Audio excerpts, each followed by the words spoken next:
Halo, assalamualaikum warahmatullahi wabarakatuh. Halo teman-teman semuanya. Di video kali ini kita kedatangan motor Perja ya, seperti ini. Jadi di sini teman-teman kendalanya adalah tidak ada api ya. Di bagian kabel busi ini apinya tidak mau keluar ya. Jadi di sini langsung saja kita akan coba. Di lampu speedometernya memang tidak hidup lagi ya, tetapi suara fuel pump kedengaran dengung. Langsung kita coba. Ini dia. Artinya di bagian speedometer ini tidak menyala teman-teman ya, tetapi arus aki tetap masuk sebab di bagian fuel pump terdengar suara dengung. Coba dengarkan ya. Terdengar?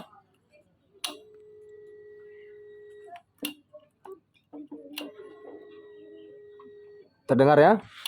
Jadi langsung saja kita akan coba tes di bagian kabel busi ini. Oke, kunci kontak on udah. Saya lihat di kabel busi.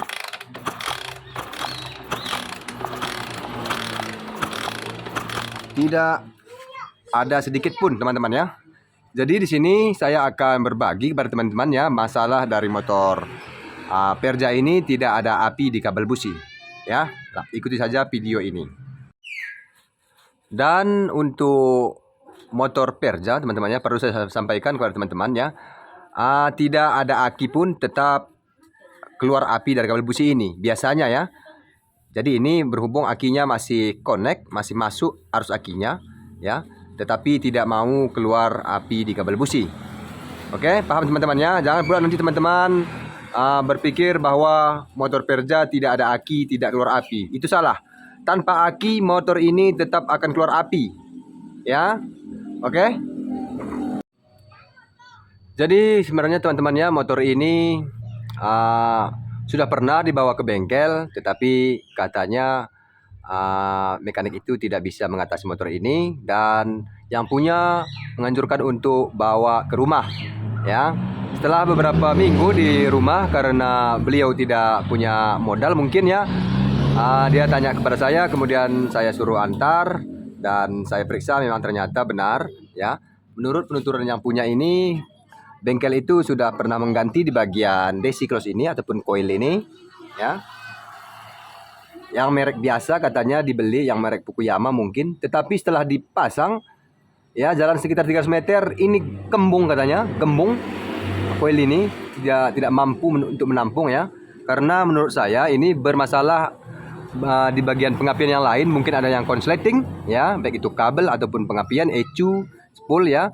Tapi di bagian spool ini sudah terlihat pernah dibongkar karena sudah pakai lem ini, saya lihat. Nah, ini dia bekas lem ya. Jadi saya tidak akan periksa di bagian spool ini, melainkan saya akan periksa di bagian ecunya ya. Jadi untuk motor Perja tempat ecunya adalah di sini, di bawah, di kiri motor ini, dan di bawah di belakang aki. Ini dia, sebentar. Ini dia. Nah, ini. Kita akan keluarkan dulu. Ini terasa agak panas sedikit di bagian ecunya ini. Sebentar, saya cabut dulu ya. Wow. Oh, ini dia. Agak panas sedikit. Saya sanksi di bagian ecu ini yang bermasalah. Ini masih yang original K18 ya. Jadi kebetulan saya ada stok, tetapi bukan untuk motor Perja ya. Maksudnya saya ada stok yang copotan, yang ori copotan, tetapi bukan punyaan motor Perja ya. Jadi untuk mengetes saja sebenarnya bisa kita teskan yang ini. Ini dia, bentuk sama. Ini dia, hanya saja beda kode. Otomatis kalau beda kode begini, ini tidak bisa dipasang sebenarnya ya. Tetapi untuk mencoba-coba, apabila teman-teman misalnya ketemu seperti ini, untuk mencoba bisa, untuk mempositifkan bahwa bermasalah itu di bagian ECU, bisa dicobakan. Tetapi apabila kita hidupkan, ini ada kendala sedikit, mungkin tak berebet ataupun susah hidup seperti itu ya. Tetapi yang jelas apabila kita teskan ini bisa.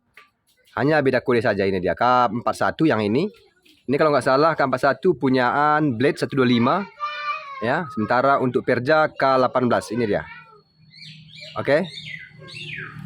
Jadi saya akan coba dulu yang ini ya, karena saya sangat berat ke ecunya ini sebab begitu saya pegang tadi agak panasnya berlebihan. Biasanya kalau ecu tidak bermasalah, di bagian ecunya itu tidak ada panas sedikit pun.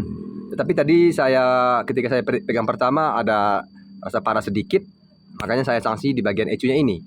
Ini sekedar mencoba saja teman-teman ya.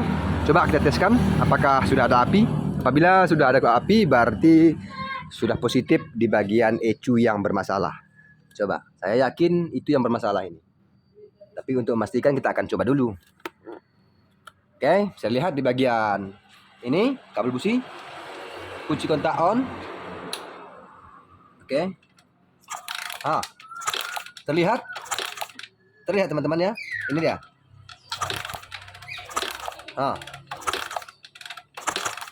Lihat ya. Wah. Suaranya juga keras. Berarti sudah jelas yang bermasalah di bagian ecu. Tetapi saya akan tidak coba hidupkan mesin ini karena nanti takutnya ada bermasalah di yang lain ya teman-teman ya. Sebab untuk ecunya tadi tidak cocok kodenya. Hanya untuk mengeteskan saja ya. Jadi berhubung saya tidak ada stok yang K18 ya. Ini terpaksa saya inden kalau daerah saya harus inden ke Medan. Berhubung saya tinggal di Aceh, saya inden ke Medan nunggu sekitar 1 minggu baru datang barangnya. Yang jelas saya sudah bisa mengatakan kepada yang punya ini bahwa motornya bermasalah di bagian ecu. Oke teman-teman ya, paham? Jadi mungkin video ini tidak akan saya ambil sampai mesinnya hidup sebab saya akan pesan dulu di bagian ecunya. Hanya saja kita sudah mengetahui penyakitnya. Apabila teman-teman menjumpai kasus seperti ini, ya bisa diteskan ecu yang lain. Walau beda kode bisa, tapi sekali lagi saya bilang hanya untuk mengeteskan saja. Begitu teman-teman ya. Oke, terima kasih sudah menyaksikan video ini. Di lain waktu kita sambung kembali. Sampai jumpa di video-video berikutnya. Terima kasih sudah menyaksikan video ini sampai akhir. Wassalamualaikum warahmatullahi wabarakatuh. Sampai jumpa. Dadah.